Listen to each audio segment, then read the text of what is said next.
नमस्कार, स्वागत है आप सभी का। लोकतंत्र देख रहे हैं आप। मैं हूं आपके साथ कुमार कुणाल धीरज। महाराष्ट्र में मुख्यमंत्री पद को लेकर राजनीतिक घमासान मचा हुआ है। बीजेपी की अगुवाई वाली महायुति से अगला मुख्यमंत्री कौन होगा, अभी इस पर सस्पेंस बरकरार है। लेकिन इस बीच मुख्यमंत्री एकनाथ शिंदे ने प्रेस कॉन्फ्रेंस कर सस्पेंस को खत्म कर दिया है। शिंदे ने साफ कर दिया है कि उन्हें बीजेपी का सीएम मंजूर है। पीएम मोदी और अमित शाह जो फैसला लेंगे उन्हें मान्य होगा। यानी अब साफ हो गया है कि सीएम की रेस में शिंदे ने सरेंडर कर दिया है। ऐसे में अब सवाल है कि बीजेपी की ओर से किसे मुख्यमंत्री पद मिलेगा। देवेंद्र फडणवीस को फिर से मौका मिलेगा या बीजेपी कोई चौंकाने वाला फैसला लेगी। सूत्रों के मुताबिक नई सरकार में पहले की ही तरह 2 डिप्टी सीएम होंगे। एनसीपी की ओर से अजीत पवार और शिवसेना की ओर से शिंदे किसी नए विधायक का नाम आगे कर सकते हैं। नई सरकार का एजेंडा तय करने के लिए तीनों दलों की एक कमेटी बनाई जा सकती है, जिसके मुखिया एकनाथ शिंदे हो सकते हैं। सीएम चेहरे के बारे में पूछे जाने पर महाराष्ट्र के पूर्व डिप्टी सीएम देवेंद्र फडणवीस ने कहा, इसका जवाब जल्द ही दिया जाएगा। महायुति के तीनों दलों के सभी सीनियर लीडर मिलकर इस पर फैसला ले रहे हैं। रिपोर्ट्स की बात करें तो महाराष्ट्र में 132 विधायकों वाली भारतीय जनता पार्टी 43 में से 21 से 22 मंत्री पद अपने पास रख सकती है। बाकी पद पार्टी सहयोगी दल को दे सकती है। तो शिंदे को अब बीजेपी का सीएम मंजूर है और यही इस वक्त की बड़ी खबर भी है। प्रधानमंत्री जो फैसला लेंगे वो शिंदे को मंजूर है। ऐसे में जो तमाम बयानबाजी और कयास लगाए जा रहे थे जब से महाराष्ट्र के चुनावी नतीजों का ऐलान हुआ था कि अगला मुख्यमंत्री महाराष्ट्र का कौन होगा, क्योंकि महायुति को प्रचंड जीत मिली थी और उसके बाद सबसे बड़ी पार्टी बनकर भारतीय जनता पार्टी उभरी। ऐसे में एक धड़ा यह मान रहा था कि चूंकि विधायकों की संख्या सबसे ज्यादा भारतीय जनता पार्टी के पास है तो स्वाभाविक सी बात है सीएम उसी का होना चाहिए। लेकिन एकनाथ शिंदे ने उस वक्त इस सस्पेंस को और गहरा दिया जब उन्होंने कहा कि कितनी संख्या है इसके आधार पर सीएम बने, इसकी कोई बात नहीं हुई थी।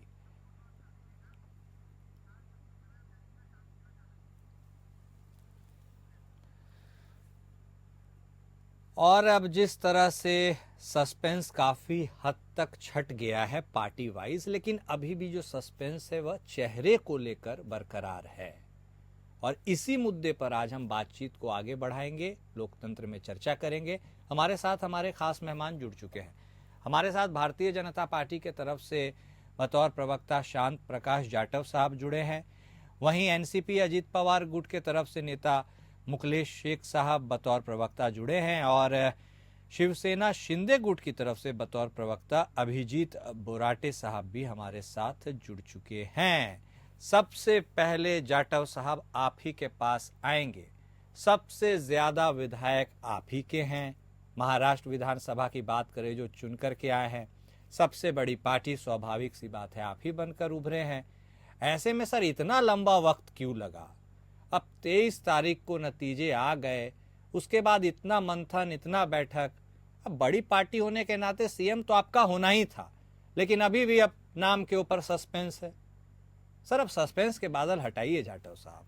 आपके सहयोगी भी इस सस्पेंस को और बढ़ाते चढ़ाते रहते हैं, कभी कुछ कुछ स्टेटमेंट देकर। खैर अब सबने सरेंडर कर दिया है। जाटव साहब देखिए, जिस तरीके से महाराष्ट्र चुनाव जब तक तय हुआ था तो उस वक्त में वो हम सब ने मिलकर के योजनाबद्ध तरीके से चुनाव लड़ा और हमने एक ही विजन लेकर के कि हमने जो विकास किया पिछले 2.5 वर्ष में और जो पहले विकास कर रहे थे उसी का हवाला देकर के जनता के बीच में हम गए। समान योजनाएं जो है इस वक्त में चल रही हैं और उनको पूर्ण होना है। सभी ने मिलकर के बॉम्बे महाराष्ट्र के विकास को लेकर के काम किया था और वोट मांगा। जनता ने हमारे को स्वीकार किया, हमें बहुत भारी अच्छी तादाद में वोट भी दिए। स्वाभाविक बात है कि हम तीनों मुख्य रूप से जो है हमारे दोनों अलायंस, हम सबको मिलकर के ये तय करना था कि अब हमें आगे कैसे चलना है। क्योंकि भारतीय जनता पार्टी का 137 सीटें हमें मिली थी, तो स्वाभाविक बात है कि कहीं ना कहीं आपस में एक विचार करके उसके बाद आगे चलना, और उस पर बहुत अच्छी सहमति बनी। सबने मिलकर के जो है भारतीय जनता पार्टी में बिलीव करके उनको मुख्यमंत्री बनाने का पूरी तरीके से अवसर भी दिया, और साथ चलने का एक वायदा जिस तरीके से किया गया है, क्योंकि हमें प्रदेश को विकास कर देना है, उसमें सब लोग मिलकर के आगे चलेंगे। और जो भी मुख्यमंत्री रहेंगे, मैं समझता हूँ कि देवेंद्र फडणवीस ही इस वक्त में सबसे बेहतर हैं, क्योंकि उन्हीं के नेतृत्व में चुनाव लड़ा गया है भारतीय जनता पार्टी की तरफ से। तो उन्होंने पीछे त्याग भी दिया, तो आज उनको फिर वापस मान सम्मान के साथ में प्रदेश की कमान संभालने का देने का समय भी आ गया। बिल्कुल नहीं, ठीक है, मेहनत भी की गई है भाई। पहले किरकिरी भी तो झेलनी पड़ी थी। लोकसभा चुनाव में जो परिणाम आए थे उसका ठीकरा उनके सर फोड़ा गया। तो अब जब जीत हुई है, इतनी बड़ी जीत हुई है, तो क्रेडिट भी देना चाहिए। ठीक है, अभिजीत बोराटे साहब भी हमारे साथ जुड़े हुए हैं, शिवसेना शिंदे गुट की तरफ से प्रवक्ता हैं। बोराटे साहब, इतना लंबा इंतजार कर रहे थे इसी खुलासे के लिए ना। यह खुलासा जब होना ही था तो पहले ही मान लेना था। इतना सस्पेंस बनाए कि नहीं, कोई चेहरे पर कुछ तय नहीं हुआ है, बड़ी पार्टी छोटी पार्टी संख्या बल के आधार पर कुछ बात नहीं हुई है। प्रधानमंत्री के नेतृत्व में जब साथ चलना है तो साथ चलना है, इतना सस्पेंस क्यों रखना था बोराटे साहब? आखिरकार अब शिंदे साहब वही बात कह गए हैं। नहीं, सबसे पहले तो हम महाराष्ट्र के जो भी मतदार है उनके प्रति आभार व्यक्त करता हूँ, क्योंकि उन्होंने हमें महायुति को भारी मतों से चुन के दिया है। बात रही मुख्यमंत्री पद की, तो एक्चुअली महायुति के लिए मुख्यमंत्री कौन बनने वाला है ये ज्यादा महत्वपूर्ण नहीं है। महाराष्ट्र की आगे की जो भी राजनीति विकास पे करनी है उसके लिए सब ये मंथन चल रहा है, और ये बात मुख्यमंत्री की है, ये कोई छोटा मोटा पद नहीं है। उसके बावजूद भी अभी जो निर्णय ले रहे हैं, शिंदे साहब ने जो भी निर्णय ले रहे हैं कि मोदी जी और बीजेपी केंद्रीय नेतृत्व के द्वारा जो हमें आदेश मिल जाएगा उनका हम पालन करेंगे। क्योंकि बात ये है कि अभी 2-2.5 साल पहले जब हमारी शिवसेना अलग होके बीजेपी के साथ जुड़ी, तो भारतीय जनता पार्टी ने भी कोई सवाल न पूछे हुए भी हमें मुख्यमंत्री का सपोर्ट किया था। मुख्यमंत्री पद हमें पार्टी को दिया था, महाराष्ट्र को दिया था, तो वो हम उनके द्वारा हम धन्यवाद व्यक्त कर सकते हैं। क्योंकि अभी और शिंदे साहब ने अभी, आप बोल रहे कितना समय क्यों लिया, तो अभी क्या है, मैं क्या सर, पूरे देश की जनता पूछ रही है, यही सोच रही है, हर जगह यही चर्चा है। नहीं, पिछले 2.5 साल में मुख्यमंत्री शिंदे साहब ने जो महाराष्ट्र में जो काम किया है वो सबको अनएक्सपेक्टेड है। उनको यही मालूम नहीं था कि शिंदे साहब यही लेवल पे काम करेंगे, क्योंकि उनका मुख्यमंत्री का उनका कुछ अनुभव नहीं था। अनुभव न रहने के बावजूद भी उन्होंने महाराष्ट्र में जो गवर्नमेंट चलाई है वो बहुत बेटर चलाई है। तो बीजेपी, राष्ट्रवादी और शिवसेना, यही उनका मंथन चल रहा था कि आगे महाराष्ट्र को लेके जाने का है, तो कौन सा चेहरा ज्यादा बेहतर रहेगा, इसके लिए थोड़ा समय हमने लिया। हाँ, नहीं ठीक है, आपने थोड़ा समय लिया, ज्यादा समय लिया, वो अब आप ही जानिए, आपकी पार्टी है, लेकिन चीज अब खुल गई, सामने आ गई। अजीत पवार गुट के एनसीपी के तरफ से मुकलेश शेख भी आप जुड़े हुए हैं। शेख साहब, हम जो ये चर्चा कर रहे हैं इसमें तो आप ये जरूर सोच रहे होंगे कि भाई चर्चा तो शिंदे गुट और भारतीय जनता पार्टी के ऊहापोह को लेकर हो रही है, अब हमसे क्या ही बात की जाए। आप सर किंग मेकर की भूमिका में रह गए, पिछली बार बात हुई थी, अभी भी आप उसी में हैं। आपके हाथ क्या लगा, कुछ लगा? देखिए, जनता हमारे को जो चुन के हमारे महाविकास आघाड़ी को दिया है, महाविकास आघाड़ी या आज तो महायुति में है हम लोग। महाविकास आघाड़ी को जो है विपक्ष का जो उनको वहां तक नहीं छोड़ा, जो 60 सीट भी उनके नहीं मिला है, तो विपक्ष जो है आज चित हो गया, वो परेशान हो गया। कभी सुप्रीम कोर्ट जा रहे हैं ईवीएम के खिलाफ, कभी पब्लिक को लेके मोर्चा करने का गौरव धमकी दे रहे राज्यपाल को कि हम चलने नहीं देंगे। तो वो हारने के बाद अभी बौखला गया है। और हमारे हाथ जो है वो बहुत कुछ लगा है। जनता असली एनसीपी अजीत दादा पावर की है, वो पूरा जनता ने साबित किया है।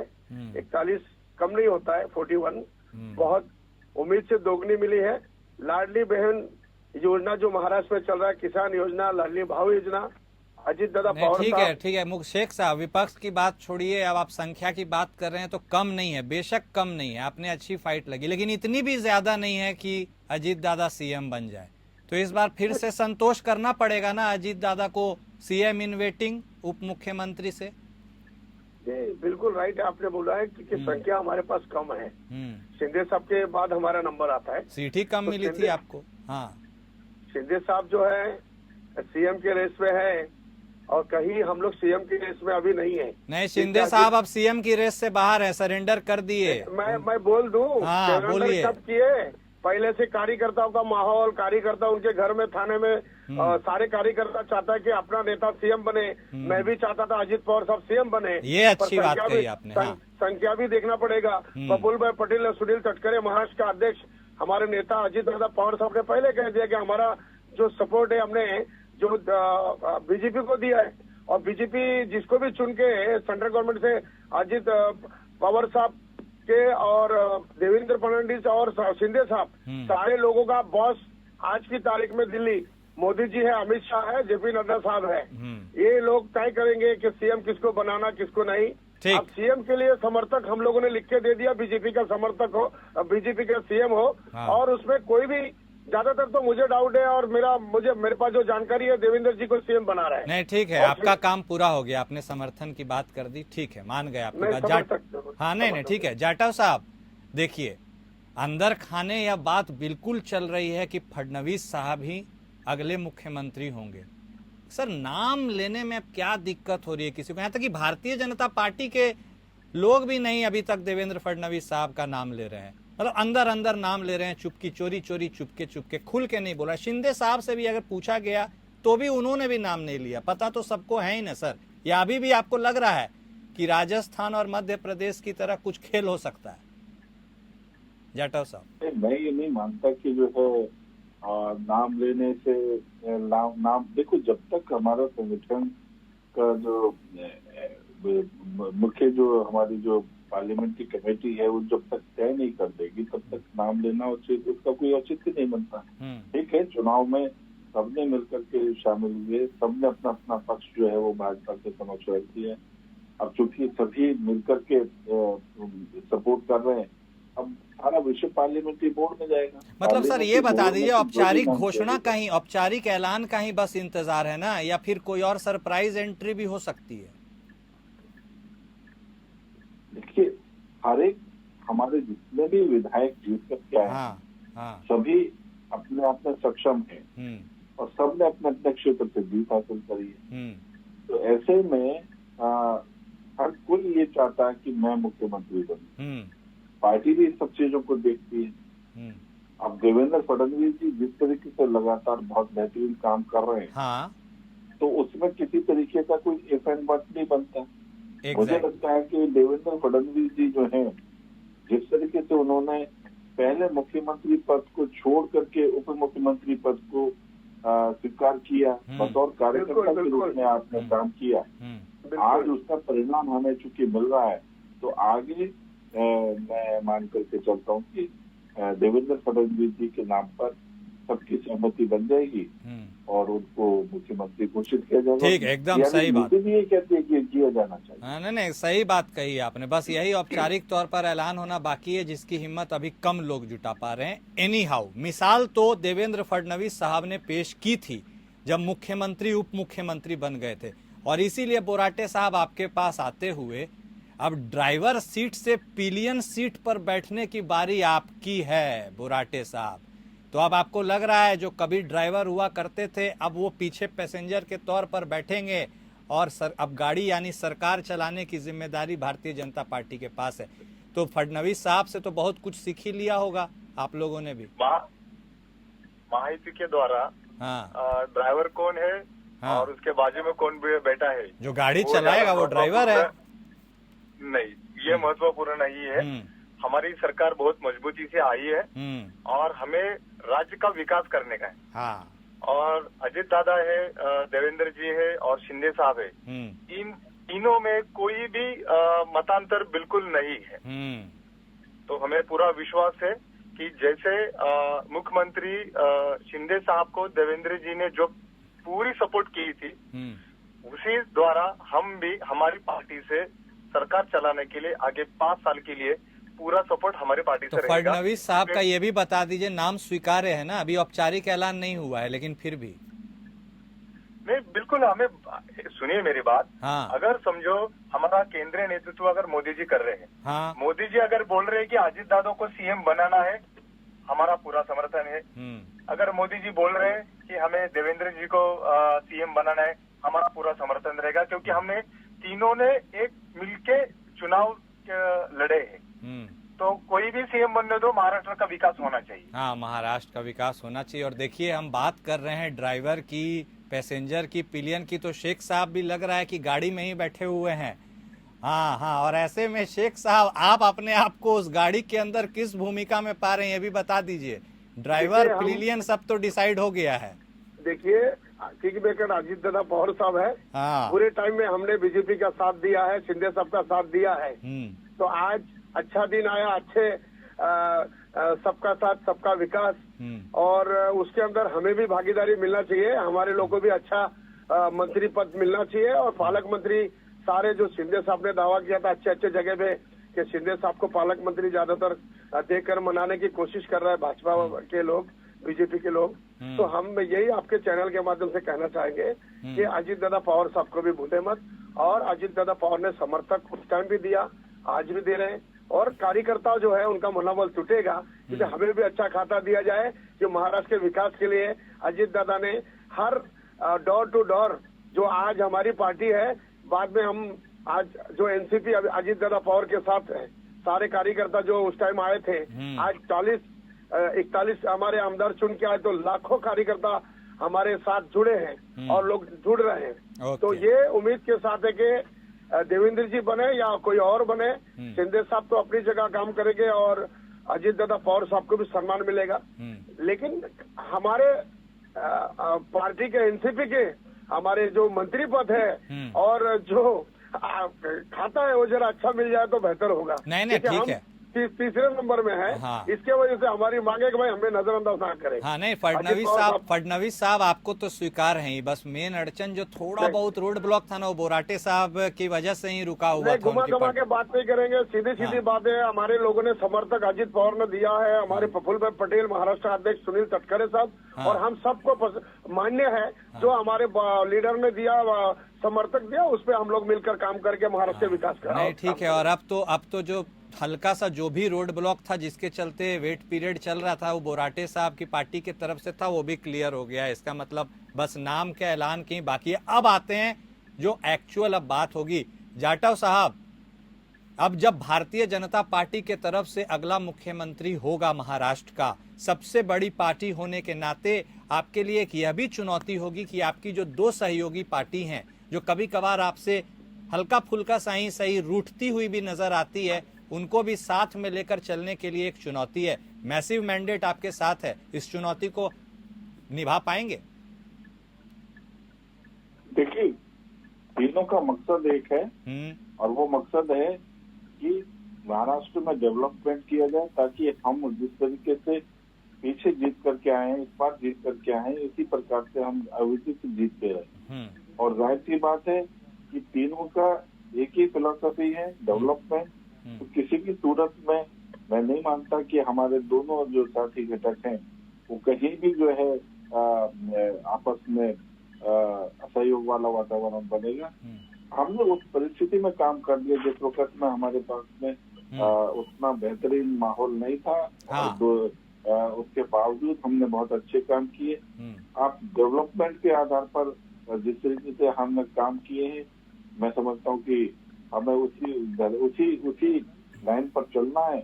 और हमारे तमाम जो दोनों साथी हैं, जो घटक हैं, हाँ, वो हमारे साथ चलेंगे। चलिए, नहीं, ठीक है, बिल्कुल आपने अच्छी सही बात बोली। ये तो हो गई आपकी सहयोग के बाद। लगे हाथ एक और सवाल का भी जवाब दे दीजिए अपने मन से।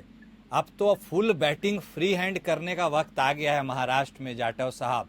अब तो विरोध यानी विपक्ष के स्वर भी विधानसभा में गूंज पाएंगे कि नहीं, इस पे भी बहुत बड़ा शंका है। तो क्या इस बार ध्वनि मत से ही सारे बिल पास हो जाएंगे क्या वहां भी?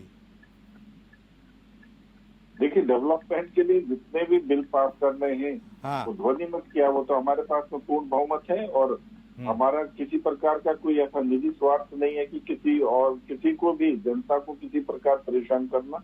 जनता के ही हित के लिए हम लोग काम कर रहे हैं और उसी के हित में जो है हम लोग काम आगे भी एडवर्स करते रहेंगे। छोटा छोटा रिएक्शन बोराटे साहब आपके तरफ से भी। अब आप अपने आप को बड़ा भाई समझे, छोटा भाई समझे, मझला भाई समझे, लेकिन मिल करके अब आपको चलना तीनों को साथ में ही है।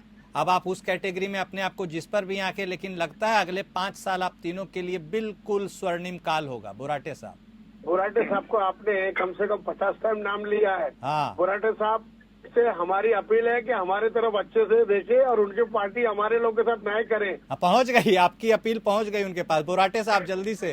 जी, आप उसकी चिंता मत कीजिए, बिल्कुल भी चिंता मत कीजिए। हमारा महायुति का सरकार है, यह महायुति का गठबंधन है। यहाँ मुख्यमंत्री के दावेदार बिल्कुल नहीं है। अजीत दादा बोल रहे हैं कि मेरा पूरा समर्थन है। देवेंद्र जी बोल रहे हैं कि हमारा केंद्रीय नेतृत्व जो भी बात करेंगे हमें वो मान्य है। और एकनाथ जी भी बोल रहे हैं कि नेतृत्व जो बोलेंगे वो हम करने के लिए तैयार है। बिल्कुल। तो बिल्कुल भी आपस में बिल्कुल कोई भेद नहीं है। तो आगे की 5 साल में ठीक है, बहुत अच्छी सरकार चलाएंगे। अजीत दादा की एमएलए रहने दो, बीजेपी के एमएलए रहने दो या हमारे पार्टी के रहने दो, सबको न्याय मिलेगा, सबको।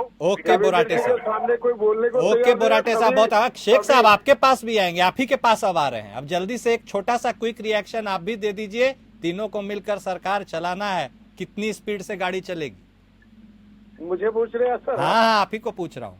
देखिए, बोराटे साहब को ये बताना चाहता हूँ, सीएम बनने के लिए सभी रेस में है भाजपा में। महाराष्ट्र में सभी मेहनत किया है, लेकिन देवेंद्र जी के आगे किसी का चल रहा नहीं है। कोई बोलने को तैयार नहीं है, सभी उनको मानते हैं। और जो देवेंद्र फडणवीस साहब जो साथ में धरेकर साहब हो, चाहे और भी हो, बावनकुले साहब हो, और उसके बाद पाटिल साहब, बहुत से लोग जुड़े, सभी सीएम के दावेदार हैं। लेकिन लोग बता नहीं पा रहे हैं, क्योंकि इसलिए देवेंद्र जी के साथ मोदी जी का आशीर्वाद है, देवेंद्र जी के साथ अमित शाह साहब का आशीर्वाद है, जेपी नड्डा जी का है।